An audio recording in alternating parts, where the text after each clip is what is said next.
बिस्मिल्लाह करते हैं। बिस्मिल्लाह बिशरह ली सदरी वयस्सिर ली अमरी वहल्लुल उक़दतम मिन लिसानी यफ़क़हू क़ौली रब्बी ज़िदनी इल्मा रब्बी ज़िदनी इल्मा रब्बी ज़िदनी इल्मा।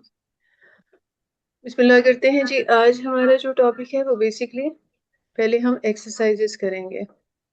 Identify argument and conclusion for each of the following passages.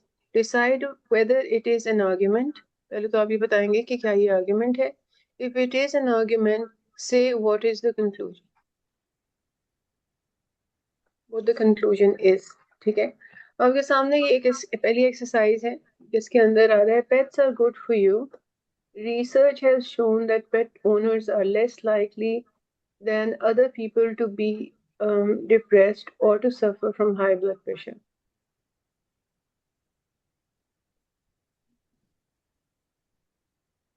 मुझे बताइए कि do you think it is an argument. हमने पीछे पढ़ा था कि आर्ग्यूमेंट की कुछ रिक्वायरमेंट्स होती हैं, वो क्या होती हैं उसको रिकॉल करें। बताएं कि क्या ये आर्ग्यूमेंट है भी कि नहीं। अगर आर्ग्यूमेंट है तो फिर इसके अंदर एक कंक्लूजन जरूर होगा। बताएं कंक्लूजन क्या है। जी आलियन। जी, इसमें कंक्लूजन ये है कि pets are good for you. उसको फिर रीजनिंग से बैक किया है कि जो रिसर्च है वो शो करती है कि जो पेट ओनर्स हैं वो रिलेटिवली लेस डिप्रेस होते हैं और लेस लाइकली ब्लड प्रेशर से सफ़र करते हैं। एनीवन डिसएग्रीज तो बताइए। No, I agree with this conclusion. मुझे भी यही लग रहा है। ओके, हम इसको देख लेते हैं। पहले तो हमने ये बताना था कि ये आर्ग्यूमेंट है क्योंकि इसके अंदर एक कंक्लूजन दिया हुआ है। ठीक है, अगर कंक्लूजन ना हो तो आर्ग्यूमेंट नहीं होता।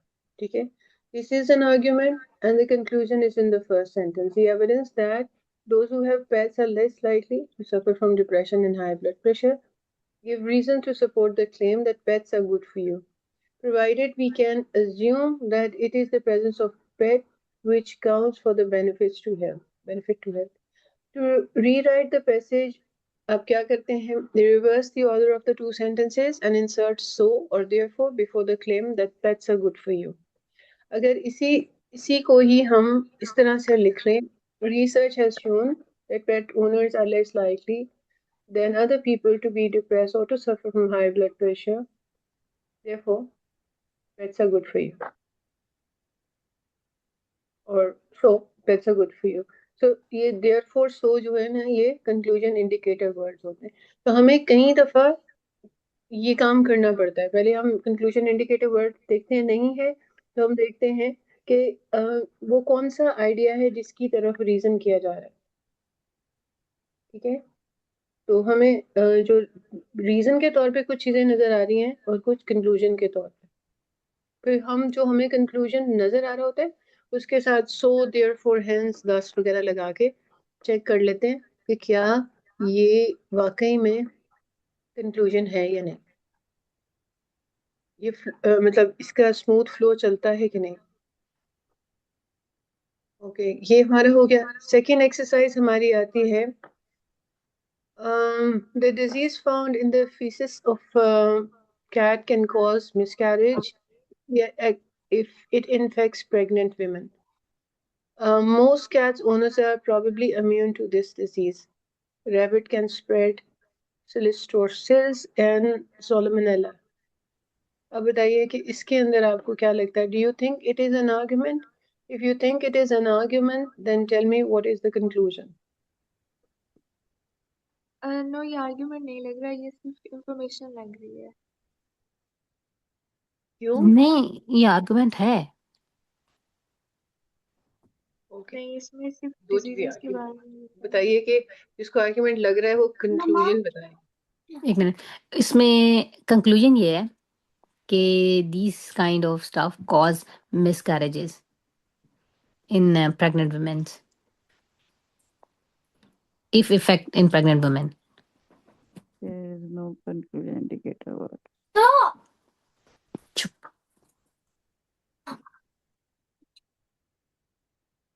जी, एक बंदे ने कहा है अलियान ऑडियो से, आपका अपना इनपुट दीजिए। मेरे ख्याल में ये आर्गुमेंट नहीं है, क्योंकि कोई दो सेंटेंसेस जो है ना वो आपस में लिंक्ड ही नहीं है कंक्लूजन और रीजनिंग की बेस्ड पर। सब यानी म्यूचुअली अलहदा इंफॉर्मेशन है, यानी they are not connected, so not an argument. या सॉरी, मैं आई थिंक मुझे भी यही लग रहा है, क्योंकि इसमें कोई हमें परसुएस तो यही नहीं गया कि what we should do. This is not an argument. It makes a statement about animals and disease, none of which gives a support to others. The third sentence is clearly unconnected with the other two, since it's about disease carried by rabbits, whereas the two are about diseases carried by cats. But neither of the two sentences support, each other. They simply report two facts about diseases which cats carry, that it can cause miscarriage to pregnant women, and most cat owners are probably immune to it. So none of the statements are supporting each other or any other sentence given above. So it is cannot be an argument, since we can't find any conclusion in that. Okay. अगला exercise देखिए. Children who are good at spelling usually have good visual memory. Poor spellers, excuse me, poor spellers have not learned to look at words carefully. Practice in reading does not necessarily help poor spellers. Do you think it is an argument? If yes, tell me what is the conclusion.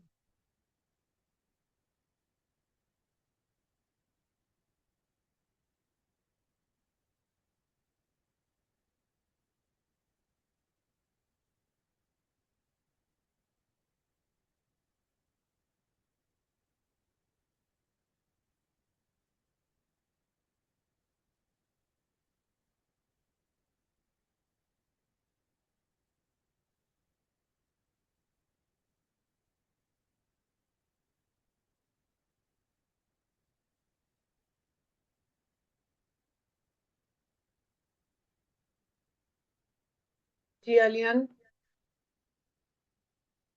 अच्छा, children who are good at spelling usually have a good visual memory, अगर हम इसको claim ले लें तो फिर हमें इसकी रीजनिंग चाहिए होगी ना।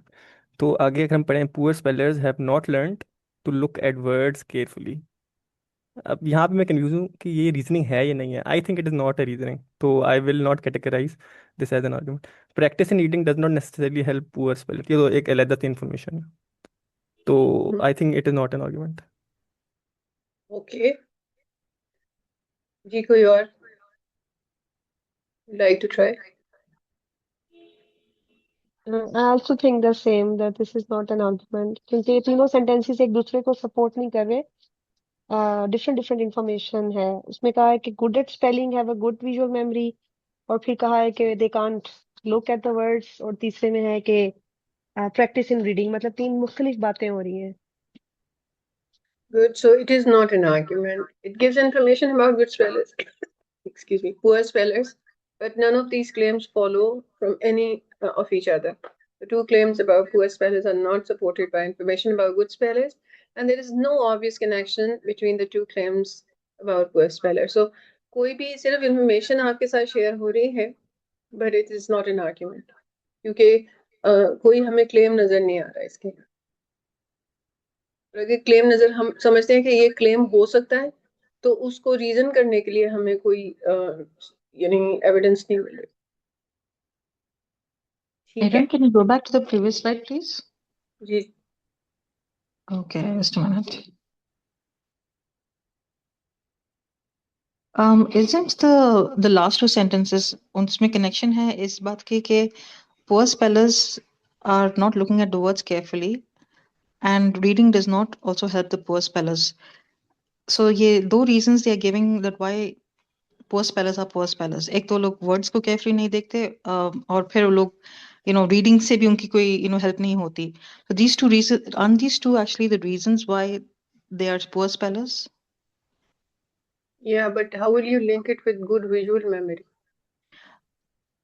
Yeah, so I wanted to ask कि अगर दो sentences, तीन sentences में से are linked and the third is not, Can you not isolate the two that actually make up an argument? No, we can't do that. We have to have one argument.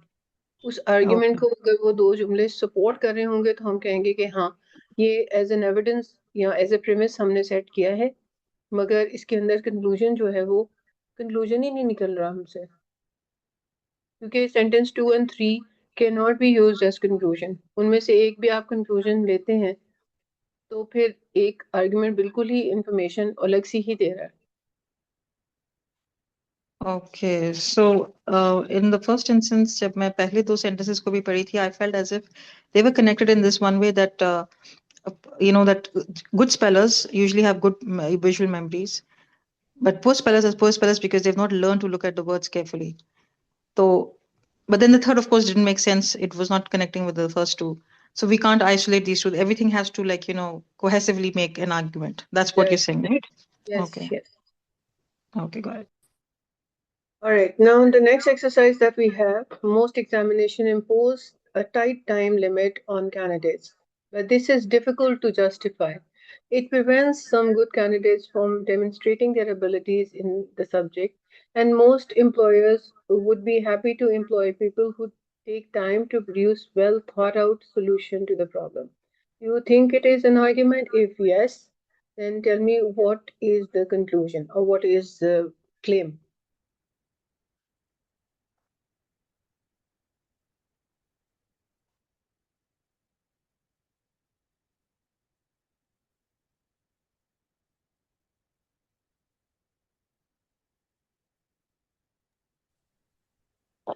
हाँ, ये argument बन रहा है। इसमें जो conclusion मुझे लग रहा है वो ये लग रहा है कि जिसमें उसने ये कहा है but this is difficult to justify. I guess पहली स्टेटमेंट और ये दूसरी Okay, tell me statement what is the claim?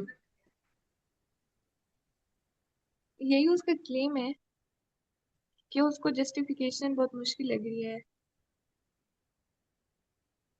The claim is that the tight deadline prevents good candidates from demonstrating their ability.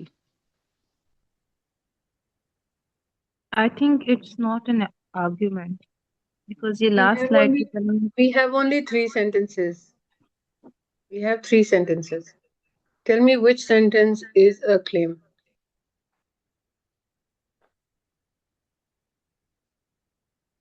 जी आलिया। अच्छा, मुझे ना ये पहले दो सेंटेंस उनका मिक्सचर क्लेम लग रहा है, क्योंकि पहले तो उसने बताया ना कि most examination tight time limit देते हैं, बट उसका जो आर्गुमेंट है ना, यानी सॉरी जो क्लेम है वो ये है कि इसको जस्टिफाई करना इज़ डिफिकल्ट। फिर उसकी रीजनिंग वो प्रोवाइड करिए क्यों करना इज़ डिफिकल्ट, क्योंकि जो कुछ कुछ अच्छे कैंडिडेट्स होते हैं वो ज़्यादा टाइम लेकर ज़्यादा प्रोडक्टिव काम कर सकते हैं। तो आई थिंक अगर एक सेंटेंस चूज करना हो मुझे तो it will be but this is difficult to justify, but पहले दो इसको मिलकर ना- आई थिंक क्लेम बनता है। इसको आलिया ना आप ऐसे करें कि जैसे हम पहले रीजन ले दें और एंड के ऊपर कंक्लूजन ले जाए, देयरफॉर सो कहते हुए। Okay okay. अच्छा, most examinations impose a tight time limit on candidates. It prevents some good candidates from demonstrating their ability in a subject, and most employers would be happy to employ people who take time to produce a well thought out solution to a problem. Therefore, this is difficult to justify. Okay, let's see. This is an argument. And the conclusion is that difficulty justify the tight timeline limits and most examination imposed. The third sentence implies a reason for the conclusion, and we could rewrite the passage as follows. Timeline limits in examination prevent good candidates from demonstrating their abilities in the subject. Most employer would be happy to employ people who take time to produce a well thought out solution to the problem, so it is difficult to justify these time limits. आप please इसको exercise को इसी तरह करें कि आपको जो conclusion लगता है उसको सो देयरफॉर के साथ चेक कर लें। ओके, फिर उसके बाद अगला आ गया, millions of pounds of public money are spent defending riverside farmlands from flooding. Some of this money should be given to farmers to compensate them for taking such land out of production. This would save money and would benefit the environment, since if river were allowed to flood, their natural floodplains would provide wetland meadows and woodland rich in wildlife. Which one do you think? Do you think it is an argument? If yes, what is the claim?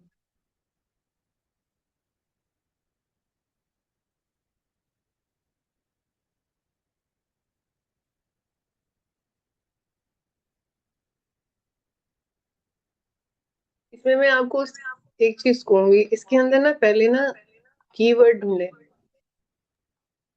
Ma'am जो conclusion इसका है ये है, some of this money should be given to farmers to compensate them for taking such land out of production. और why this should be done, उसकी reasoning यही बताई हुई है कि ये this would save money और ये environment को benefit करेगा, और आगे जो लाइंस हैं वो उसकी रीजनिंग में ही आ जाती हैं। There are so many people sitting here and none of you are participating. Kailash, Komal, Muhammad Aleem, Nighat, Urtulen, Rabia, Rubina, please participate. Varisha भी आ गया। I think the conclusion is that Good are the key rivers words. being allowed to flood is good for the environment because We the again have 3 sentences, याद रखें हमारे पास 3 जुमले हैं, उनमें से एक जुमला जो है उसको आपने so therefore लगा के मुझे बताना। The conclusion would be the money should be given to farmers to compensate them for lands taken out of production. And uske claim is the last sentence and the first. Claim is basically conclusion. Oh, sorry, the reasons. Aliyan बताइए। अच्छा, मुझे समझ नहीं आई कि जो money वो farmers को दे रहे हैं तो उससे फ़ायदा क्या हो रहा है, यानी फार्मर्स इस तरह क्या करेंगे कि वो जो रिवर साइड फार्मलैंड की जो उसको फ्लडिंग से बचा सकेंगे, ये मुझे समझ नहीं आया। Can you explain it? बात ये मुझे जो मेरी समझ में आया वो ये है कि जैसे होता है ना कि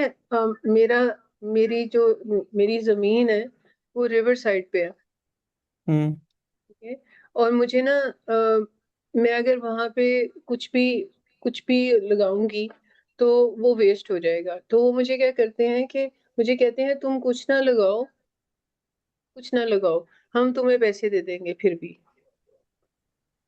वो मुझे मीनिंग कुछ ना लगाने के ऊपर कॉम्पनसेट कर देंगे, क्योंकि उनको पता है कि फ्लड आ जाना है और वो जो भी लगाया होगा वो सारी मेहनत जाया हो जानी है। I can read. बेसिकली मतलब जो मुझे समझ आया वो ये है कि जो अमाउंट एज अ फार्मर आप उस लैंड से बना रहे हैं जो रिवर साइड पे है, जो वैसे भी वेस्ट होगा, वो पैसे आप हमसे ले लें ताकि आप वहाँ पे ना फार्मिंग करें। और देयरफॉर वाला जो क्वेश्चन है वो आई थिंक जो आई गेस लास्ट सेंटेंस है, वो उस पे लग सकता है कि therefore this would save money and would benefit the environment.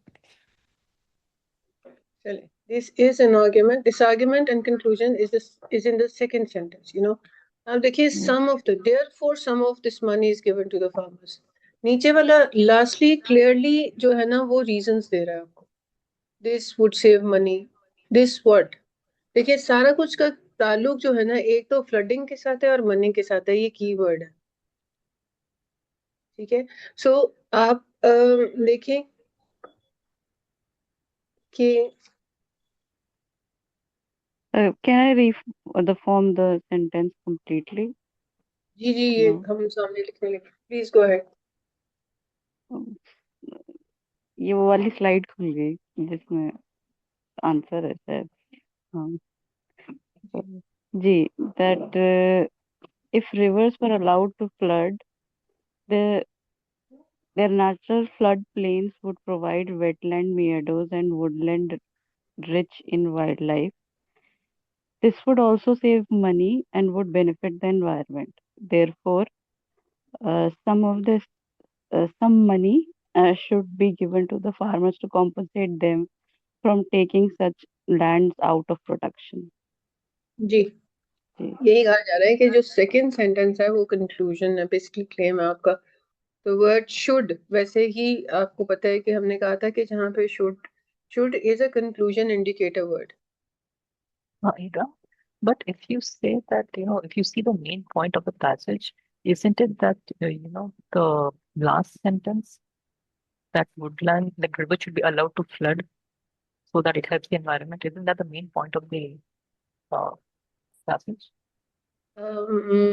Hajira, the last sentence is clearly giving you reasons.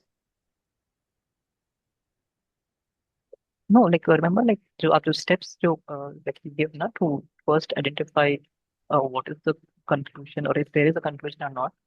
So isn't like the first thing that we do to see the main point in the passage, and then we see the supporting sentences.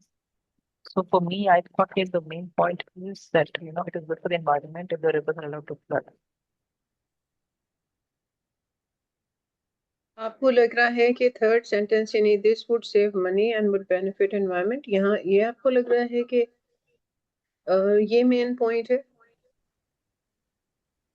No, that is the benefit. Like rivers being The allowed to flood is conclusion, the main essentially. point of the passage. So the main point, you think that this would save money, the third sentence, ठीक है? Third sentence is clearly giving you the reasons of or the evidence for what is the claim that you are making. So millions of pounds of public, like अच्छा इसको हम ऐसे discuss करते हैं। पहले मैं इधर से पढ़ देती हूँ आपको। एक तो यह है कि should एक conclusion indicator word है। The word should is in sentence indicates that recommendation is being made to compensate farmers for taking riverside farmland out of production. The rest of the passage provides a reason for this, and that would save money and benefit the environment. This passage is तरह से लिखेंगे, millions of pounds of public money is spent defending riverside farmland from flooding. Some of the money would be given to the farmers to compensate from taking such land. और ये देखें यहाँ पे आता है this would save money, benefit, since if the river are not were allowed to flood, their natural floodplains would provide wetland meadows and woodland rich of wildlife. So some of the money, यहाँ पे वो अच्छा इसको यहाँ पे some of the money on defending riverside farmland from flood would be given to the farmers. उसने पहले और दूसरे पहले सेकंड जो जुमला है उसी को ही शुड की वजह से भी, क्योंकि वो ये रिकमेंडेशन आ रहा है और वो बेसिकली क्लेम शो कर रहा होता है, ये कंक्लूजन इंडिकेटर वर्ड होता है। तो उसने भी यही कहा है कि some of the money spend on defending river side farmland, वो ही सेंटेंस लास्ट पे आना चाहिए। तो उसने सो लगा के आपको वो ही क्लियरली बताया है that the second sentence should be the claim. ठीक है,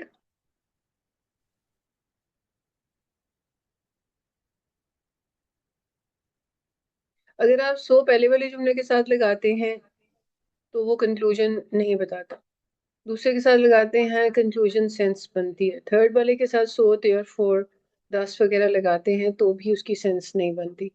ये कुछ तरीके हैं जिस तरह हम आइडेंटिफाई कर लेते हैं कि हाँ इस तरीके से मुझे कंक्लूजन की क्लियरली समझ आ जाएगी, राइटर ने कंक्लूजन क्या ड्रॉ किया। तो फर्स्ट स्टेप है you find look for the conclusion indicator word. Second is that see if that conclusion indicator word is actually used as a conclusion indicator word और not. Then if not, then you see के आपका ये steps मैंने आपको पीछे भी पढ़ाए थे कि फिर आप देखते हैं कि वो what is the writer want me to believe और एक्सेप्ट एंड वो चीज आगे सामने आपके, फिर आप देखें कि राइटर रीजन कैसे कर रहा है और वो रीजन किसकी तरफ पलट के जा रही है। ओके, ठीक है। अच्छा, ये मैंने आपको 5 एक्सरसाइजेस करवाई हैं और मैंने कोशिश किया है कि पीछे हम सारा कुछ जो है वो उसका रिवीजन हो जाए, जो कि पीछे हमने ये वाले देखा था कि ये कि कंक्लूजन इंडिकेटर है, होता है, कभी होता है, नहीं भी होता। अगर कंक्लूजन है तो आर्ग्यूमेंट है, कंक्लूजन नहीं है आर्ग्यूमेंट नहीं है। और हमेशा जब भी आपको लगे कि कोई सेंटेंस कंक्लूजन हो सकता है, उसके साथ कंक्लूजन इंडिकेटर वर्ड लगा के देखें। If it makes sense then that is the conclusion. ठीक है, सो यहाँ तक हमने ये कर लिया। अब हम नई चीज स्टडी करने लगे हैं, वो है identifying reason in an argument. ठीक है, रीजन कैसे ढूंढी जाती है? आइडेंटिफाई रीजंस मींस हमारा जो होगा वो आइडेंटिफाई करेंगे reasons that support conclusion in an argument, और डिस्टिंग्विश करेंगे between different types of reason. यानी कुछ बेसिक रीजन होती हैं, कुछ जॉइंट होती हैं, इंडिपेंडेंट होती हैं और कंडीशनल भी होती हैं। रीजंस की डिफरेंट टाइप्स हैं। Analyze example of reasons from real argument passage. ठीक है, यहाँ पे डेफिनेशन हम देखते हैं। Reason is a statement offer to support a conclusion and it gives the why behind the claim. क्यों रीजन देता है? प्लीज ऊपर लाइन ज्यादा ड्रॉ करें भी।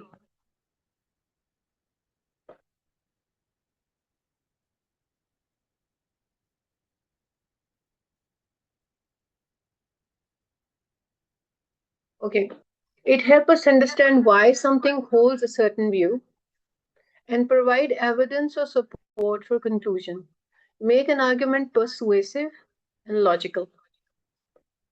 People who died lose weight. Falstaff hasn't lost weight, therefore he cannot have dieted. ये हमने पीछे ऐसे काफी डिस्कशन, लेकिन यहाँ पे वो बेसिक एम नहीं है, सिर्फ एक रीजन है। People who died lose weight, पहला reason.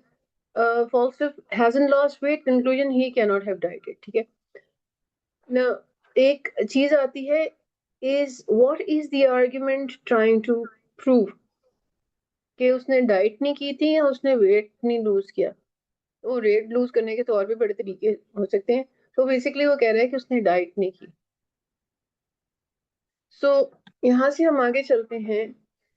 why reason matter? Without reason the statement is just an opinion, and when we add reason it becomes argument, something we can evaluate. जैसे हमने train travel का देखा था, train rail travel could be cheaper, this is a statement. But when we add reason, because cars and roads, cars on the roads harm the environment and people won't switch without an incentive, it becomes a reasoned argument. Okay, or in an argument analysis में we focus on reason supporting conclusion, not on those explaining emotions or events.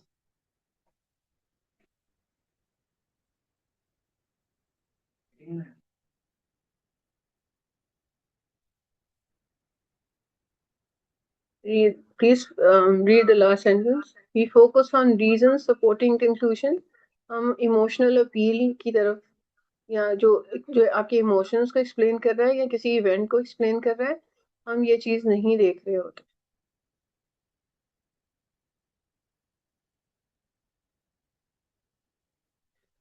So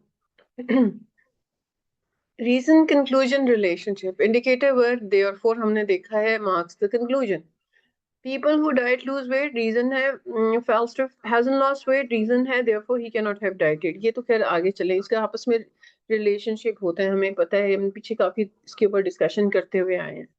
identify reasons without indicators. अब यहाँ indicator words भी आएंगे हमारे पास, आगे मैं आपको इसकी डिटेल में बताती हूँ। Sometimes argument have no indicators, no indicator words. We must identify the reason by understanding the logic. No indicator words like people who diet lose weight. Falstaff hasn't lost weight, therefore he cannot have dieted. यहाँ पे here the reasoning is clear even without because and since.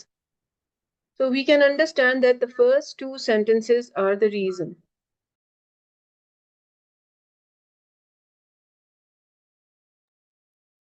So if no indicator appears, ask yourself, what is the passage trying to persuade me to believe and what sentences support that belief? ये पीछे हमने ये चीजें revise की हैं, एक दफा आपको रिवीजन। यहाँ पे देखें कि कॉमन रीजन इंडिकेटर वर्ड क्या होते हैं? वो बिकॉज होगा, सिंस होगा, फॉर होगा, रीजन फॉर दिस लिखा होगा, गिवन दैट के आगे भी रीजन दिया होगा, एज शोन बाय के भी आगे रीजन दिया होगा।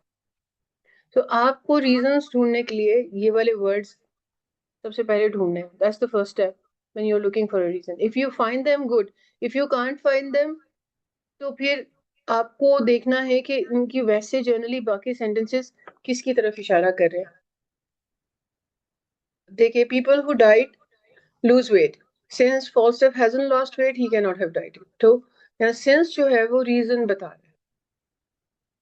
Note, reason indicators do not always appear. आमतौर पे ये नजर नहीं आते वैसे, but when they do, they help you find supporting sentence quickly.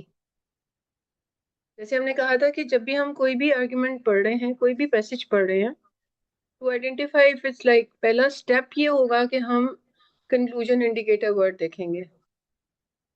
और दूसरा स्टेप ये हो, अगर हमें मिल जाता है, फाइन नहीं मिलता, हम रीजंस देखेंगे। रीजंस के अंदर सबसे पहले हम रीजन इंडिकेटर वर्ड देखेंगे। मिल जाता है ठीक है, नहीं तो फिर जनरली हम लॉजिकल उसका देखेंगे कि लॉजिकली ये किसकी तरफ इशारा कर रही है। ये स्टेप्स है, ठीक है। अब हम देखते हैं कि रीजंस के डिफरेंट टाइप होते हैं। जैसे कंडीशनल रीजंस हैं, like if and then statement. The conditional statement expresses a condition and a result, usually with if and then. If I read without wearing my glasses, I'll get a headache. This single statement can serve as a reason for a conclusion, such as, therefore, I always wear my glasses when reading.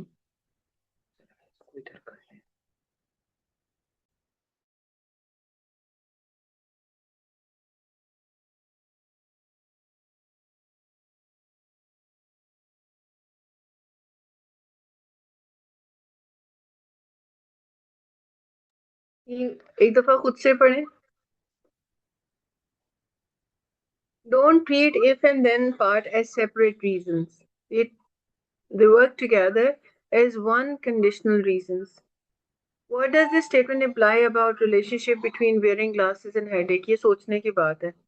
Glasses पहनना और headache, क्या इनका relationship होगा?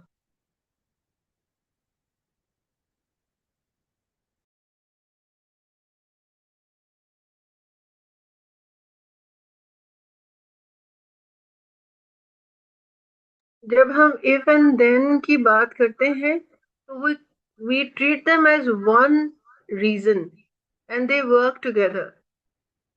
if को अलग नहीं करेंगे और then को भी अलग नहीं करेंगे. Don't treat if and then part as separate reasons. Treat them one.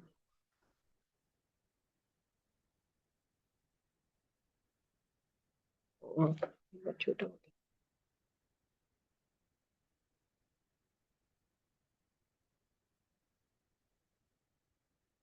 Okay. यहाँ example आ गई. We need more rail travel. We need to make rail travel more attractive to travelers. There are so many cars on the road that the environment and human safety are under threat. Rail travel should be made cheaper. Everyone wants the roads to be less crowded, but they still want convenience for traveling by road.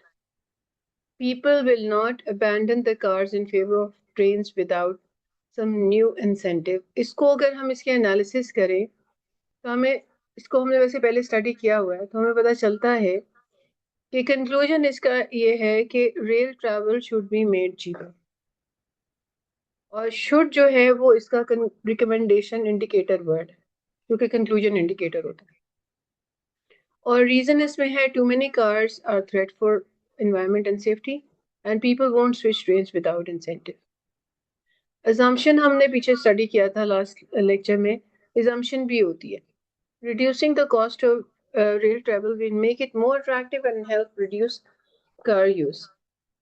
So, is cheapness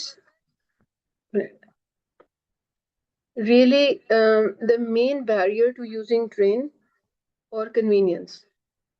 अब ये एक ऐसा thought provoking question है कि क्या सस्ता होना ही वजह है कि हम जो बैरियर बन जाता है, सस्ती नहीं, अगर जब तक सस्ती नहीं होगी तब तक हम उसे यूज नहीं करेंगे कि क्या हम बाज़ दफा जो चीपर चीजें होती है वो हम नहीं खरीदते क्योंकि हमें लगता है कि इसके अंदर क्या ही क्वालिटी होगी जो कि इतनी सस्ती है। मतलब मैं उस्ताद हूँ, मैं ऑनेस्टली स्पीकिंग यहाँ पे मैं आपको बताऊंगी कि हम लोग फ्री में पढ़ा दें तो लोग उसको वैल्यू नहीं करते, क्योंकि वो कहते हैं फ्री में अगर पढ़ाया जा रहा है तो क्या ही पढ़ाया जा रहा होगा। ठीक है, सो क्या कन्वीनियंस इंसान ज्यादा देखता है अपनी, या फिर पैसे कम देखता है? डिपेंड्स, पर्सन टू पर्सन, खैर एनीवे वेरी करता है। ठीक है, यहाँ पे एक चीज आई है, अब अगला देखते हैं हम।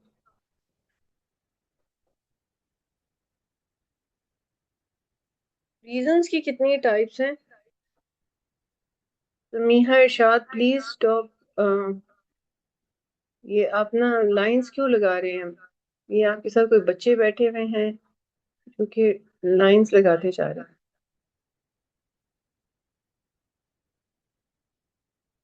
Factual common knowledge based on general truth, people who diet lose weight.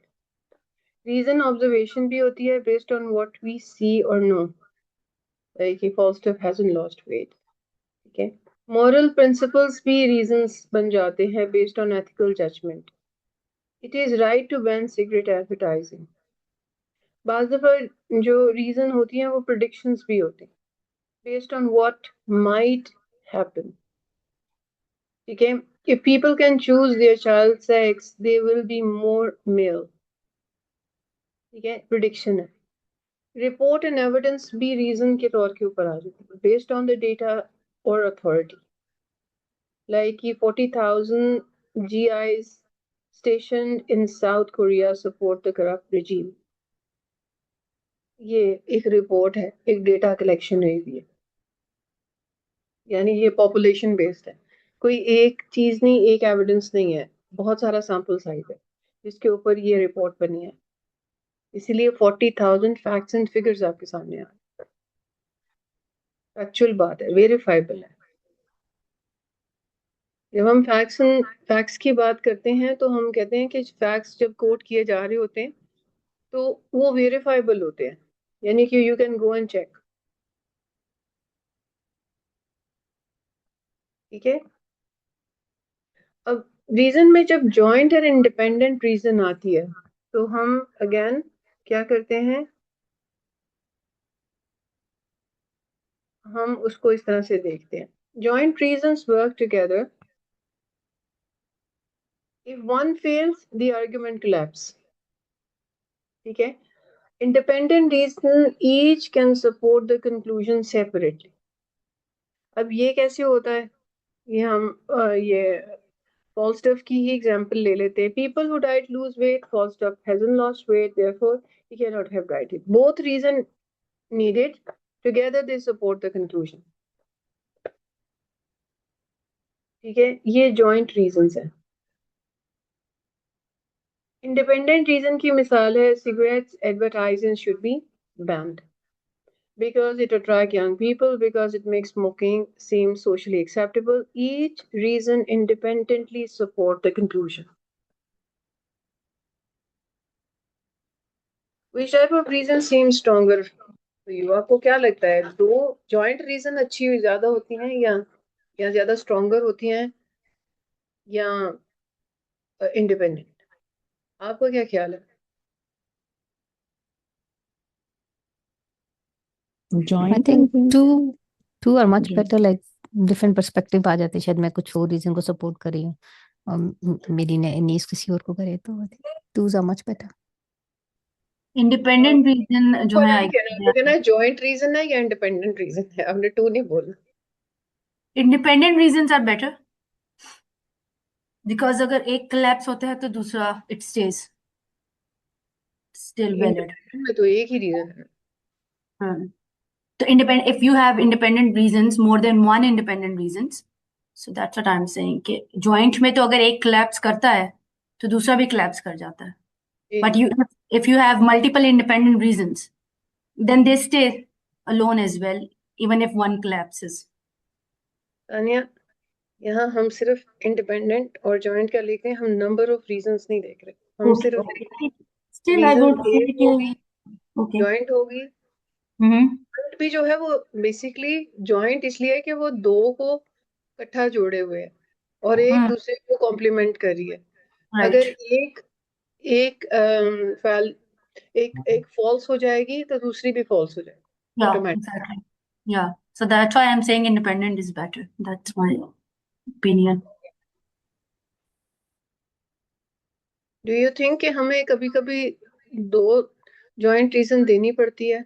हाँ, देनी तो पड़ती है, but you ask which one is better, तो मैंने इसलिए बताया कि इंडिपेंडेंट मुझे बेटर लगता है। ऑब्वियसली वो तो आपकी उस पे रिक्वायरमेंट पे डिपेंड करता है ना, कि जी आपने जी जॉब देनी है, आपने इंडिपेंडेंट देनी है, तो वो डिफरेंट सिनेरियोज में yes you have to play with different sort of reasons. जी जी। या थैंक यू। अच्छा अच्छा, मल्टी लेवल यानी complex arguments, some arguments have layers. ठीक है, अब ये हम ना थोड़ा सा ना अब हम ना वो गहराई में उतर रहे हैं। ठीक है, कुछ आर्ग्यूमेंट्स के अंदर ना लेयर्स होती हैं। ठीक है, और वो लेयर्स कैसी होती हैं कि कुछ बेसिक रीजंस होती हैं support an intermediate conclusion which then support the main conclusion। ठीक है, यानी कुछ बेसिक रीजंस है वो इंटरमीडिएट कंक्लूजन को ड्रॉ, यानी आपको उसके अंदर ना दो कंक्लूजन नजर आ रहे होंगे। जैसे हमारे पास ये एग्जांपल भी अभी हम स्टडी करते हैं, यानी ये जो सामने हमारे ये चार जुमले लिखे हुए हैं इनके अंदर ना एक हमें बेसिकली दो कंक्लूजन नजर आ रहे हैं।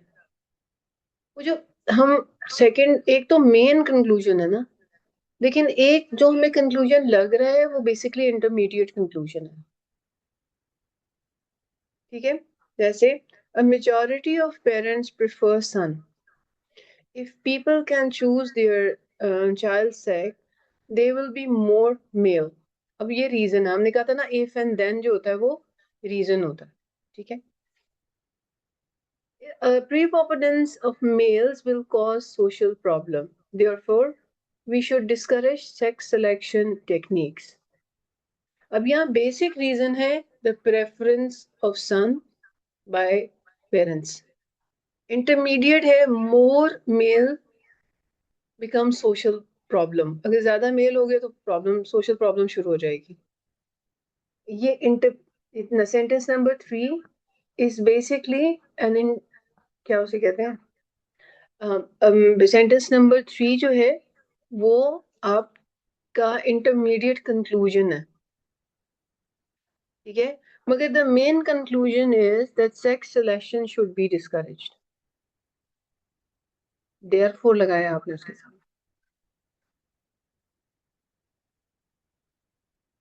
ठीक है, अब यहाँ पे visual flow chart showing basic reason आई हमारे पास पहले, इंटरमीडिएट कंक्लूजन आया और फिर उस इंटरमीडिएट कंक्लूजन ने मेन कंक्लूजन आपको बताया, वो सपोर्ट करेगा उसको।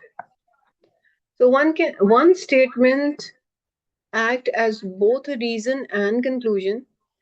If yes, then it is an intermediate one।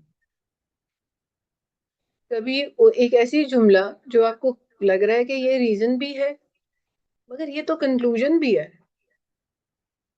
तो इसका मतलब है वो इंटरमीडिएट कंक्लूजन है।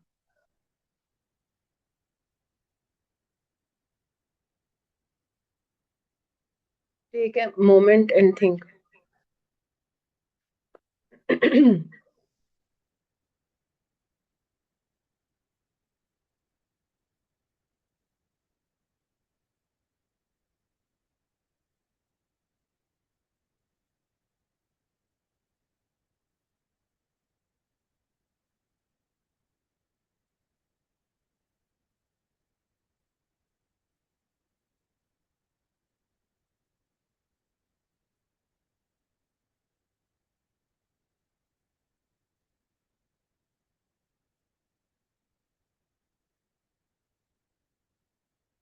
कोई सवाल हो तो पूछे।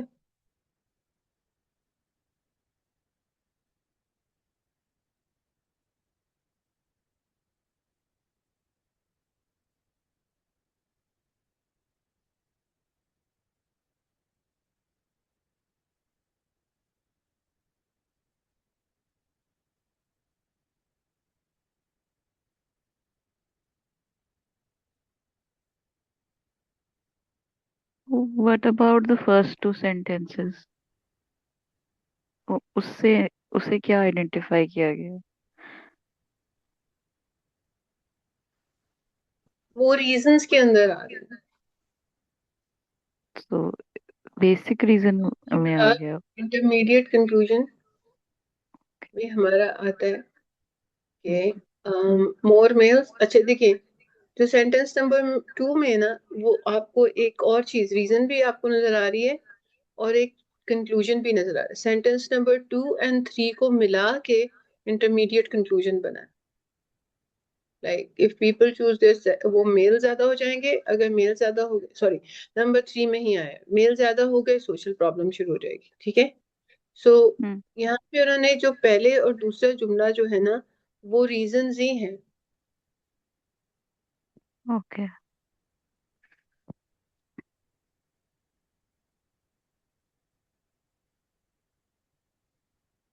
ठीक है,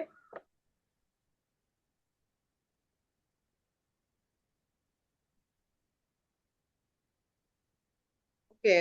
हम ये वाली एग्जांपल देख रहे थे अभी पीछे भी, ये भी evaluating multiple reasons from the text. ठीक है, इसको पढ़ें।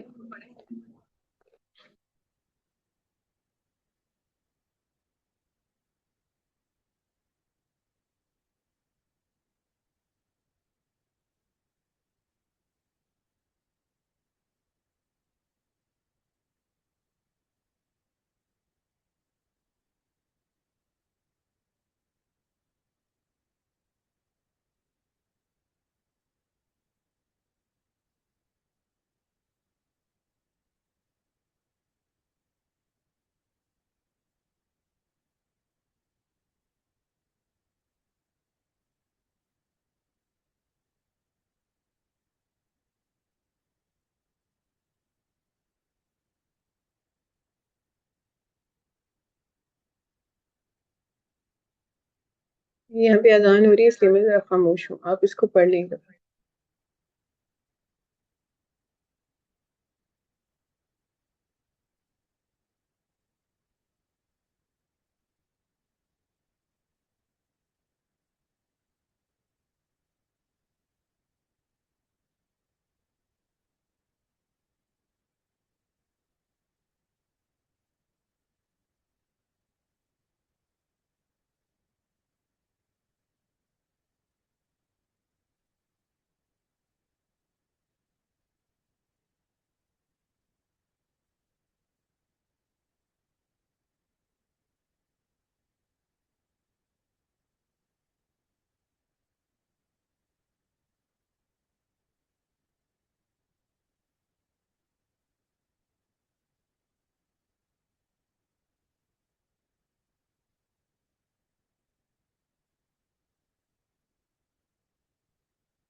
अच्छा जी, यहाँ पे देखें, 40,000 GIS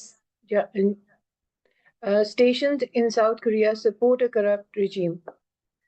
The saving from bringing them home could reduce the federal deficit. The Korean conflict ended 30 years ago, hence it is time we brought our troops home. बताएं इसके अंदर कंक्लूजन क्या है, इंटरमीडिएट कंक्लूजन क्या है, रीजन क्या है, वो रीजन इंडिपेंडेंट है या जॉइंट है, क्या नजर आ रहा है आपको इसमें?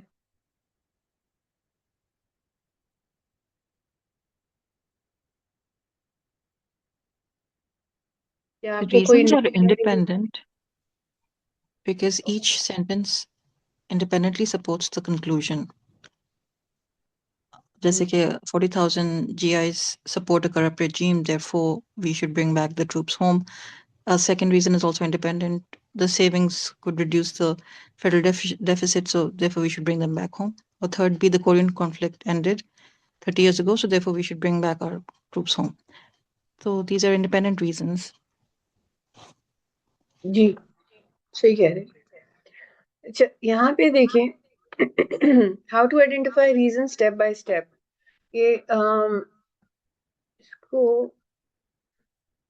मैंने ना ट्रांसफर किया है तो इसका साइज पता नहीं क्यों छोटा हो गया।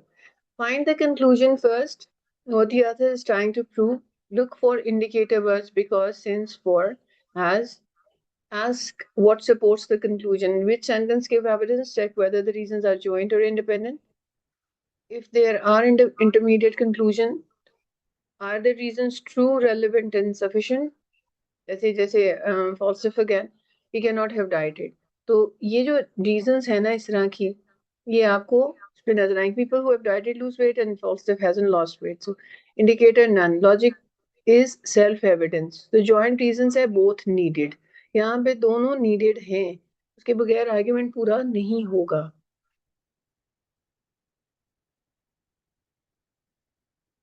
ठीक है, तो इसके अंदर भी आप देखें कि जो आपके सामने लिखा है इसमें जो क्वेश्चन बेसिकली आ रहा है कि आपको क्या लग रहा है कि ये रीजंस ट्रू है, रेलेवेंट है और सफिशिएंट है?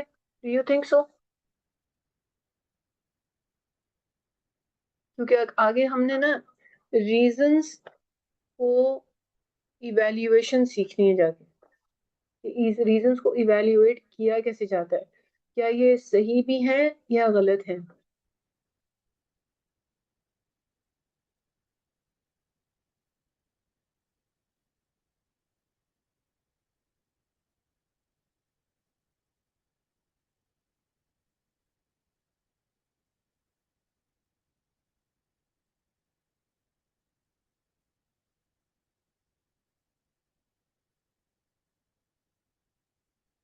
यानी अपने ट्रूप्स को वापस लाना आप कंक्लूड कर रहे हैं कि ट्रूप्स को वापस आ जाना चाहिए.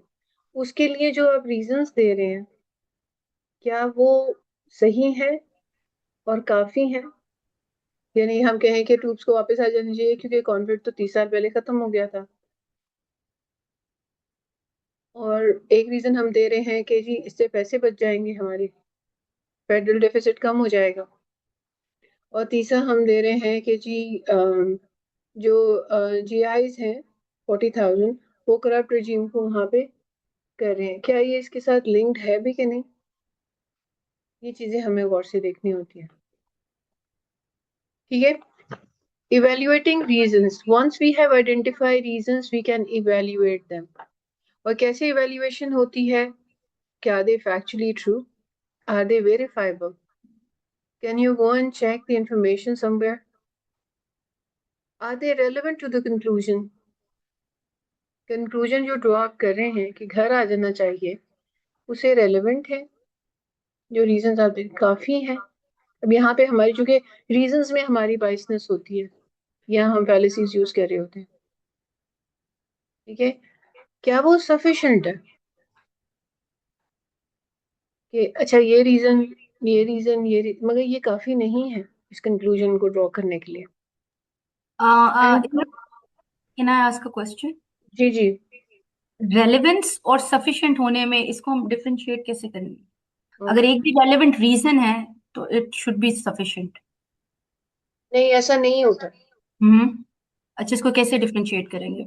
इसको रेलेवेंट, जैसे मैं ये कहूँ ना कि जी ये यहाँ पे वाली एग्जांपल देखें ना कि हमारे ट्रूप्स को घर आ जाना चाहिए क्योंकि 30 साल पहले कॉन्फ्लिक्ट खत्म हो गया था, तो वो ये रीजन हो सकती है कि ये रेलेवेंट तो है मगर ये सफिशिएंट नहीं है.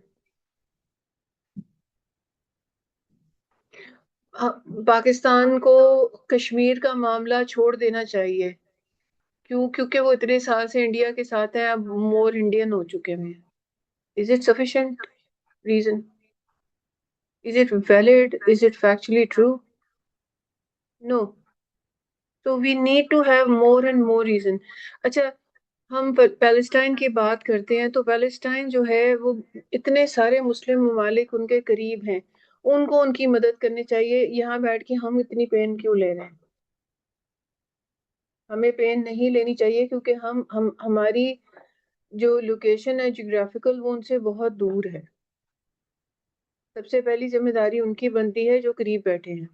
Is it sufficient reason? तो वैलिड ही नहीं है वो तो। Sufficient means in terms of numbers. जी मतलब yes, Okay. you need to have more and more reasons, and then you sometimes sufficient इस वाले से भी होता है कि जो आपने रीजन दी है उसकी मजीद डिटेल बतानी पड़ती है। Okay. अब देखिए, do they rely on hidden assumptions? बाद दफा लोगों ने इनका एक हिडन एजेंडा होता है। जैसे हम लोडेड क्वेश्चन को हमने पढ़ा था कि लोडेड क्वेश्चन एक ऐसा क्वेश्चन होता है जिसको यस कहने पे भी आप फंसेंगे और नो पे भी। ठीक है, जैसे एग्जांपल है, train travel should be cheaper because people won't abandon cars otherwise. Hidden assumption है cost is the main reason people don't use trains. ठीक है, activity identify the hidden assumption in example from the text. यहाँ पे देखते हैं हमारी अच्छा, इसकी मैंने ना आज आपको एक्सरसाइजेस नहीं कराई हैं, वो अगली क्लास में कराऊंगी। इसको आपने अच्छे तरीके से मेमोराइज करके आना है।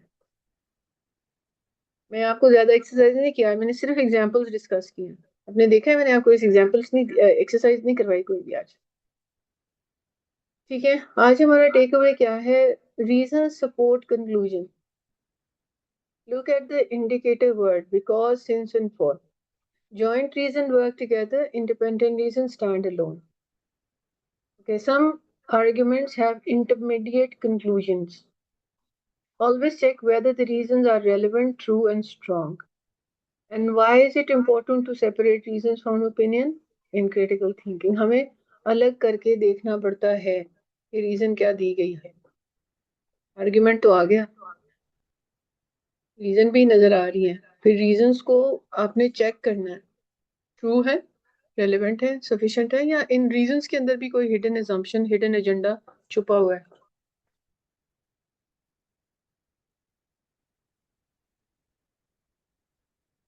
ठीक है, क्रिटिकल थिंकिंग के अंदर हम ऐसा नहीं कर सकते कि हम रीजन को सेपरेट करके ना देखें। कई दफा हम जो रीजन दे रहे होते हैं वो कर रही होती है, वो किसी और कंक्लूजन की तरफ इशारा कर रही होती है। फिर साहिल आपको यही क्लासों में भी हमें बता रहे होते हैं, अभी देखें आपने एक क्लेम कर लिया, जो रीजन दे रहे हैं वो उस कंक्लूजन को, उस क्लेम को सपोर्ट नहीं कर रही, उसका तो कुछ और ही क्लेम बन रहा है। क्यों? It can could be factually untrue, वो शायद रेलिवेंट नहीं है, या सिर्फ सफिशिएंट नहीं है कि इसको मजीद बताओ, और कोई बात बताओ इसके बारे में। देखिए, एक आदमी है, उसको कहा जाता है कि फलां औरत को छोड़ दो। अब वो छोड़ देने के लिए रीजंस दी जाती, वो जो रीजंस होती है वो ना रेलिवेंट होती है ना सफिशिएंट होती है।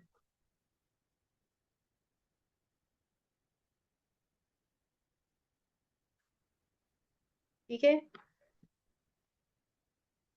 ये हमारी समरी है कि identifying the reason in an argument, look at reason indicative words, the words such as because, ये अभी मैंने बताया। Identify the conclusion and ask what kind of reason would I have to produce in order to support this. Reasons may be in items of common knowledge, journal principles, reports of results from experimentation, and statistic. Reason can be offered as jointly and independently supporting the conclusion, and some reason also function as intermediate conclusion. ये बहुत important है, ये वाला जो आपको point number 3 है कि common knowledge से भी, जर्नल प्रिंसिपल से भी, रिजल्ट्स जो हमने पीछे, मैंने आपको ये वैसे दिखाया भी था, ये कॉमन नॉलेज से भी आपकी रीजंस निकल रही होती हैं कि आपको पता ही होगा, ठीक है। जनरल ऑब्जर्वेशन से रीजंस निकल रही होती हैं, जो हमारे मॉरल्स हैं या जो हमारे इस्लाम के प्रिंसिपल्स हैं उनसे भी रीजनिंग हो रही होती है। और एक चीज को ऑब्जर्वेशन के थ्रू प्रिडिक्ट भी किया जा रहा होता है कि तुम नहीं पढ़ोगे तो फेल हो जाओ, प्रिडिक्शन आ रही है, फेल हो जाओ, प्रिडिक्ट किया। ऑब्जर्वेशन एंड प्रिडिक्शन इकट्ठी चल रही है। Any question? आज हम इतना ही पढ़ेंगे, आपने इसी को ही करके आना है, ठीक है, अच्छे से।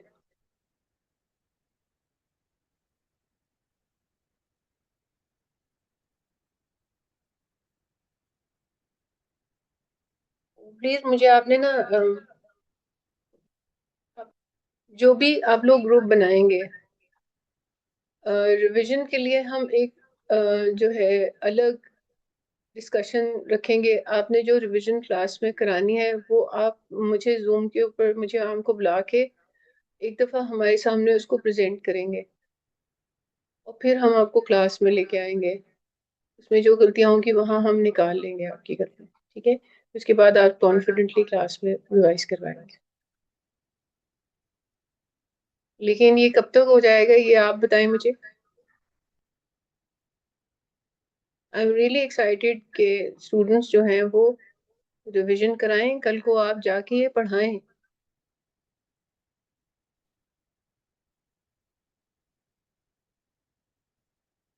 So Allah has given you opportunity to learn and teach. पीछे नहीं रहना किसी डर की वजह से। पहले आप मेरे सामने अलग से आप मुझे बुलाएंगे जूम के ऊपर कि हमने तैयार कर लिया, तो आप आ जाए, मुझे बता दे, टाइम हम डिसाइड कर लेंगे। होने वो 10 मिनट, 15 मिनट, 15 मिनट से ज्यादा ना हो। रिविजन आपकी होनी है। तेज तेज नहीं बोलना, हल्के आहिस्ता बोलना है। लेकिन एक्सरसाइज एक दो जुमलों की जो भी आपने करवानी होंगी उनको भी आहिस्ता आहिस्ता कर लेंगे आप, उसको एडअप करते हुए जाएंगे।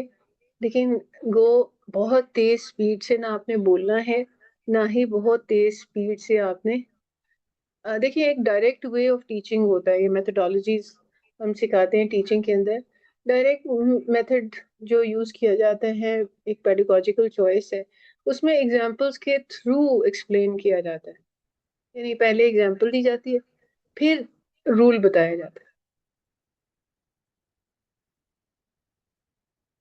ठीक है। मैं यहाँ पे वो इस्तेमाल नहीं कर रही क्योंकि मैं बिल्कुल बेसिक से शुरू कर रही हूँ। मैं पहले आपको रूल बताती हूँ, फिर आपको एग्जांपल देती हूँ, फिर आपसे एक्सरसाइज करवाती हूँ।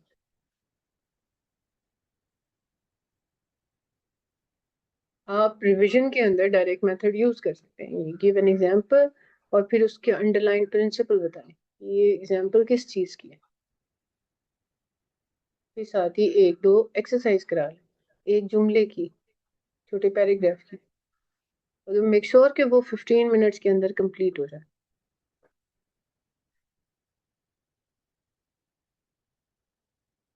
ठीक है। फिर जो गलतियां आप लोगों की होंगी हम पहले से आइडेंटिफाई करके आपको बता देंगे और फिर कॉन्फिडेंटली आप क्लास को करवा लेंगे, ठीक है, ताकि आपका कॉन्फिडेंस क्लास के सामने भी शैटर ना हो, ठीक है। अकेले में हम लोग आपसे उसका कर लेंगे, ठीक है।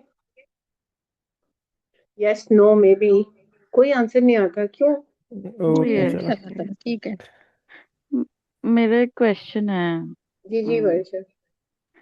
वो आप एक्सरसाइजेस भेजते हैं ना, वो मुझसे सारी नहीं हो पाती, जो वर्कबुक होती है हमारी, क्योंकि मेरा मुझे सीरा सेशन प्रिपेयर करना होता है और कुछ चीजें प्रिपेयर करनी होती है वीकेंड के लिए। तो उसके लिए क्या किया जाए? उसके लिए क्या किया जाए, वो ये है कि अब की बार जो आपको जो एक्सरसाइजेस आई हैं ना वो काफी सारी इकट्ठी आ गई हैं, ठीक है। Now okay. ऑनवर्ड जो आपको आया करेगी वो एक लेसन की आएगी, तो वो होगी थोड़ी सी, ठीक है। आपके पास पूरा वीक है, पूरे वीक के अंदर आप बैठ के थोड़ा थोड़ा करके, मतलब मैं वैसे एक चीज बताऊं आपको, जो यस न्यूरोप्लास्टिसिटी का कॉन्सेप्ट थोड़ा सा स्टडी कीजिएगा, वो जो थोड़ा थोड़ा ओके काम आप अपने माइंड को एक पैटर्न पे डालते हैं ना, जैसे अल्लाह ताला और नबी पाक सल्लल्लाहु अलैहि वसल्लम भी कहते थे कि इबादत की जाए कि थोड़ी की जाए मगर रेगुलर की जाए। अगर आप ये क्रिटिकल रीजनिंग को अंडरस्टैंड करना चाह रहे हैं, don't do your homework in one day, थोड़ा थोड़ा रोज करें, एक ओके टाइम फिक्स करें। इससे आपका माइंड एक खास टाइम के ऊपर उस मोड पे चला जाता है, टाइम टू डू होमवर्क। और उससे ये भी होता है कि आपका माइंड एक पैटर्न अडॉप्ट करता है राइट और गलत पैटर्न खत्म हो जाते हैं, न्यू पैटर्न्स अडॉप्ट हो जाते हैं। इसलिए थोड़ा थोड़ा करें, रोज करें, एक टाइम ओके फिक्स कर लें, फजर के बाद, ठीक है, मे बी ईशा के बाद, जो जो आपको सूट करता है, चूज वन टाइम। और एक कहते हैं ना कि इसको एक रिचुअल बनाए, जैसे आपको लर्निंग के अंदर ये चीज बड़ी इंपॉर्टेंट होती है कि कल आज अगर आपने 8 बजे बैठ के काम किया, कल भी 8 बजे करे, रोजाना 8 बजे ही बैठे, होगा क्या कि कुछ अरसे के बाद, वो कहते हैं ना, वो किताब आपने पढ़ी होगी, पावर ऑफ हैबिट, वो भी, उसमें भी यही थ्योरी शेयर हुई हुई है कि 21 डेज लगते हैं हैबिट बनने में। तो जब आपके 8 बजेंगे ना, तो आपको एक बेचैनी सी शुरू हो जाएगी कि मैंने कोई काम था जो करना था, मुझे याद क्यों नहीं आ रहा, और कोई ये याद नहीं आ रहा, ये होगा कि आपने इतना बैठ के होमवर्क करना था। सो आपकी बॉडी क्लॉक उसके अकॉर्डिंग एडजस्ट हो जाती है। ओके और अगर बीच में मिस हो जाएगा सॉरी 1-2 दिन तो क्या ये न्यूरोप्लास्टिसिटी नहीं बनेगी लाइक नहीं, इफ यू आपको मुझे काम ही थोड़ा देना है वर्षा, वो थोड़ा सा ठीक काम है होगा, आप थोड़ा थोड़ा करके एक जुमला रोज कर लें, ठीक है। ठीक है 10 12 या दो दो जितने, आई डोंट नो आमना ने कितना होमवर्क दिया था, क्योंकि इस बार तो काफी ज्यादा खत्म हो गया हुआ था, तो आमना ने इकट्ठा इकट्ठा ही भेज दिया। तो ओके आप उसको भी थोड़ा थोड़ा रोज कर लें। और ठीक है जो है ना, वेरीफाई, फिर हम लोग आपको आंसर्स देते हैं, फिर आप चेक कर लेते हैं, जो आंसर आपको समझ में नहीं आते वो आप डिस्कस कर लें क्लास में। तो ठीक हम ना, जब जैसे अब मैं जो अभी लेक्चर दिया है, इसी के बारे में होमवर्क अब आपको आएगा।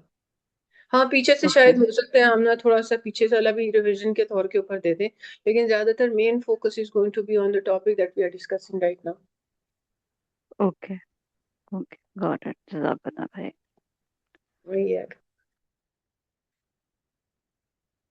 जी। एनी क्वेश्चन आलियान, वर्षाद, बोलिया, बिलाल, फाइजा, हादिया?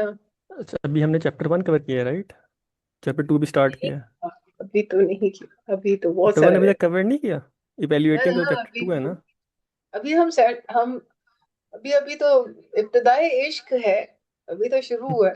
अब हम जरा थोड़ा सा गहराई में उतरेंगे, क्योंकि अब हम ना रीजंस को स्टडी करेंगे कि रीजन की इवैल्यूएशन कैसे करते हैं। अभी हम देख रहे थे कि रीजन, अच्छा, कंक्लूजन इंडिकेट, हम सिर्फ कंक्लूजन ढूंढ रहे थे। आज जो मैंने शुरू में आपको एक्सरसाइज की, उसमें सिर्फ कंक्लूजन ढूंढ रहे थे, वहां तक हम ये नहीं कह रहे थे कि रीजन वगैरह। लेकिन अब हम देख रहे हैं कि रीजंस को ढूंढना है। फिर हम अब अगला स्टेप हमारा ये होगा कि रीजंस को इवैल्यूएट कैसे करना है, कि ये सही रीजन भी है कि नहीं है, ये सफिशिएंट भी है कि नहीं है। अच्छा, इसके अंदर ना एक सियोलॉजिज्म का कॉन्सेप्ट आता है लॉजिक के अंदर, अगर आप चाहते हैं तो मैं आपको करवा दूंगी, लेकिन थोड़ा सा मैथमेटिकल होता है, ठीक है। यस यस, ज़रूर करवाएं। अच्छा, बुक में है ये जो लॉजिक्स होती हैं, मैं यहाँ से शेयर कर दूंगी आपको, सिस्टोलॉजिया? इंटरेस्टिंग तो बस किताब है पूरी। ठीक है। ठीक है, एक और क्वेश्चन है दैट जिस तरीके से अ, हम लोग प्रेजेंटेशन बना के सिखा रहे होते हैं वो उस मेथड को क्या बोलते हैं जैसे आपने भी एक मेथड प्रेजेंटेशन बताया स्किल्स। अच्छा बट उसमें हम एक एक छोटा छोटा जुमला लिख के फिर बता रहे होते हैं ना ये इमेजेस तो वो थोड़ा अलग है उससे जो आपने भी बताया एक्सरसाइजेस के थ्रू राइट तो इनमें कोई फर्क है आपने खास पहले से कोई खास स्लाइड बनाई वजह हो? सॉरी, मुझे ना आपका क्वेश्चन समझ नहीं आया वरेशा। सॉरी आपने अभी एक बताया ना मेथड कि हम लोग जो है रिवीजन के लिए वो फॉलो कर सकते हैं direct that method. Yes yes तो ये जो मेथड हम बाकी प्रेजेंटेशन बना के फॉलो कर रहे होते हैं ना उसमें हम पहले तो एनालिसिस दे रहे होते हैं इंट्रोडक्शन एनालिसिस कंक्लूजन फिर टेक अवेज और या फिर हम वो कोई स्टेप्स दे रहे होते हैं तो वो उसको भी कुछ कहते हैं, is it a specific style of teaching? There are different learning and teaching styles. उसमें ऑडियो लिंगुअल मेथड होता है, उसमें सजेस्टोपीडियाज होते हैं, डायरेक्ट मेथड होते हैं, जैसे ग्रामर ट्रांसलेशन में जीटीएम भी बोला जाता है उसको। तो लैंग्वेज टीचिंग के अंदर हमने तो बहुत सारे, फिर ये है कि प्रॉब्लम सॉल्विंग मेथड भी होता है, प्रॉब्लम सोल्यूशन मेथड भी होता है, यानी कि आप प्रॉब्लम सामने रखते हैं फिर उसका सोल्यूशन बताते हैं। तो बड़ा बहुत सारे हैं, मतलब thousands of method of teaching. Okay. जी जी। तो you have to pick and choose, इसको कहते हैं इक्लेक्टिक अप्रोच। सारे मेथड ना आप ना ब्लाइंडली फॉलो नहीं कर सकते, कुछ तो खैर वैसे ही। अब जैसे ग्रामर ट्रांसलेशन मेथड है, वो मेथड अब यूज ही नहीं होता, but it is like one of the first method of teaching language. जब ट्रांसलेशन के जरिए बच्चों को लैंग्वेज पढ़ाई जा रही होती थी, चाहे वो अरबी है या इंग्लिश है या कुछ भी है, but it is no more in use उस तरीके से। लेकिन ये है कि उसके अंदर कुछ चीजें बहुत अच्छी हैं। जैसे उस दिन पता नहीं कौन, आई थिंक आईएमएस में भी कोई प्रेजेंटेशन स्किनर के मेथड पे चल रही थी, तो वो stimulus response, reinforcement and repetition आता है। तो ये सारे जो मेथड्स होते हैं ये बिहेवियरिस्टिक अप्रोच के मेथड है। इसमें वो रट्टा लगाना है, ड्रिल मेथड है, ये यानी आपकी साइकोलॉजी के साथ लिंक्ड है। लेकिन हम क्या करते हैं कि कुछ मेथड में से एक दो पॉइंट वहां से अच्छे उठा लिए, वहां से उठा लिए, वहां से उठा लिए, उनका एक इक्लेक्टिक अप्रोच बना के तो उस मेथड को यूज किया जाता है। We don't blindly follow one method.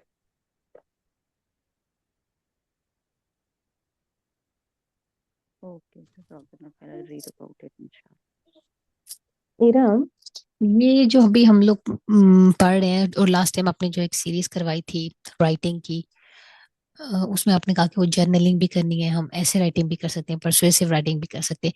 ये सारा काम तो जब बच्चे छोटे होते हैं, like 8 year old, 9 year old, even Pakistan में 7 वाले भी they start writing something, and then वो जब क्लास 5 6 में आते हैं तो वो एक पैसेज पढ़ते हैं, फिर उसमें से पूछते हैं कि व्हाई ही वाज स्केर्ड, तो फिर वो बताता है कि वो पीछे एक रीजनिंग थी, because he was shaking and he was hesitant to do it, यानी कि उसने एक क्लेम किया फिर उसकी रीजनिंग ढूंढी।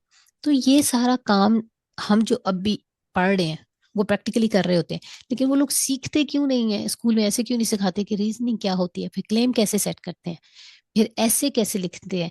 क्योंकि हमारे जमाने में भी हमने ऐसे लिखे थे, लेकिन ऐसे लिखते कहते हैं, तो अभी आप पढ़ा रही हैं हमें कि एक इसकी मेन पैसेज होता है, फिर उसकी 2 मिडल पैसेज होते हैं, फिर एंड में कंक्लूजन होता है जो मिक्सचर होता है हर एक चीज का। तो बेसिकली मैं ये पूछना चाह रही हूँ कि अब अगर हमें पता चल गया कि टेक्निक कैसे होती है और कैसे लेके चलनी चाहिए, तो फिर बच्चे को ये सब कब पढ़ाना चाहिए जो अभी हम इतने बड़े होके पढ़ रहे हैं? Waiza, that's a very good question. Basically ये चीजें जो मैं आपको पढ़ा रही हूँ ना, ये हमें स्कूल में पढ़ लेनी चाहिए। आपने कभी स्कॉलेस्टिक बुक्स देखी हैं जो बच्चों के लिए आती हैं? नहीं, अमेरिकन मैंने नहीं। बुक्स है वो, हम्म। स्कॉलेस्टिक जो है ना पब्लिशर्स है। इनकी बुक्स कभी आप देखे, मैंने अपने बेटे को पढ़ाई है। इनके बुक्स के ऊपर ना मेन एम लिखा होता है कि ये जो है ना कंपेयर एंड कॉन्ट्रास्ट का पैसेज है, ये डेफिनेशन का पैसेज है। ठीक है, मैं ऑनेस्टली स्पीकिंग, मुझे भी वहीं से, मैं अपने बेटे को पढ़ा रही थी, मैं वहां से आइडिया आता था कि वो this is such a good way. बच्चे मेरे को पता चल रहा है कि जब मेन आइडिया कहाँ पे है, और कंपेयर एंड कॉन्ट्रास्ट के अंदर मेन आइडिया किधर पाया जाएगा। वो आई थिंक 200 वर्ड्स का पैसेज भी नहीं होता था, इतना छोटा पैसेज होते हैं उसके अंदर। मेरे पास अगर पिक्चर्स हुई, मैंने वैसे उसकी सारी किताबें दे दी हैं, लेकिन अगर मुझे कहीं मिल गया तो मैं आपको बताऊंगी कि उसके अंदर पैसेजेस छोटे छोटे हैं, और उसके अंदर क्वेश्चनिंग भी उसी किस्म की हुई है। ये जो हमारे यहाँ मसला ये है कि हमारे टीचर्स को भी नहीं पता, और हम जो है हम्म। ना बस आंखें बंद करके दौड़ लगाए जा रहे हैं। और पाकिस्तानियों को ये सब चीजें अगर अच्छे से समझ आ जाए बचपन में, तो मतलब आप सोचें कि अभी हमें कुछ नहीं पता, तब भी मतलब पाकिस्तान और इंडिया के बंदे कहाँ तक पहुंचे होते हैं। ठीक है, जब हमें पता चल जाएगा तो फिर हम लोग, हमारे बच्चे कहाँ तक जाएंगे। हमारे बच्चों को ये चीजें, आई डोंट नो किसी एजेंडा के तहत नहीं पढ़ाई जाती, या वो क्योंकि जल्दी नहीं में, मतलब क्योंकि मेरे वो पास पढ़ रहे हैं, वो एसेज लिख रहे हैं, वो कॉम्प्रिहेंशंस भी कर रहे हैं, बट और वो सारी चीजें unknowingly they are using it, but I think they are in hurry, so that's why they are not spending time for these small thing, हालांकि this is the basic fundamental. अच्छा, जो आपने अपने जब बच्चे को करवाया था वो अंडर 8 लाइक अंडर 13 था या 8 था, क्या एज थी जहाँ से आपने मैंने स्टार्ट अपने कराना बेटे शुरू को किया था? स्कॉलस्टिक था, वो केजी से मैंने उसको होम स्कूल किया था काफी अर्सा, और मैंने उसको स्कॉलस्टिक के ना बिल्कुल केजी 1 2 3 4 उसके अंदर ना मैथमेटिक्स भी है, सब कुछ है, ठीक है, लेकिन उसका होलिस्टिक, क्या वर्ड यूज इंग्लिश कर रही हैं आप? होलिस्टिक, स्कॉलस्टिक पब्लिशर्स हैं ये, SC? ऐसे हैं, स्कॉलर नहीं ओके, होता हम्म। या स्कॉलरशिप स्कॉलस्टिक पब्लिशिंग कंपनी है जी। तो कहने की बात यह है कि अगर आपको आप अपने बच्चों को ये चीज़ें बचपन से सिखा देते हैं, देखिए मैं बताती हूँ, टीचर सिखाते हैं, लिखना सिखाते हैं, ब्रेनस्टॉर्मिंग सिखाते हैं, ब्रेनस्टॉर्मिंग करके उनसे कहते हैं now you sit and right, मगर टीचर को मैं मेरे पास यूनिवर्सिटी के अंदर मैं पोस्ट ग्रेजुएशन को पढ़ाती हूँ, मेरे पास जो स्टूडेंट्स आते हैं इंग्लिश डिपार्टमेंट में, वो मास्टर्स इन इंग्लिश लिटरेचर उनका प्री रिक्विजिट है, and if you ask them they know nothing, ठीक है, और मैं जब उनको ये पढ़ाना शुरू करती हूँ तो उनकी क्यूरियोसिटी बढ़ती जाती है कि अच्छा मुझे तो नहीं पता था, हमें तो नहीं पता, हमने ये चीज़ें नहीं कभी पढ़ी, ना हमने कभी बच्चों को सिखाई हैं।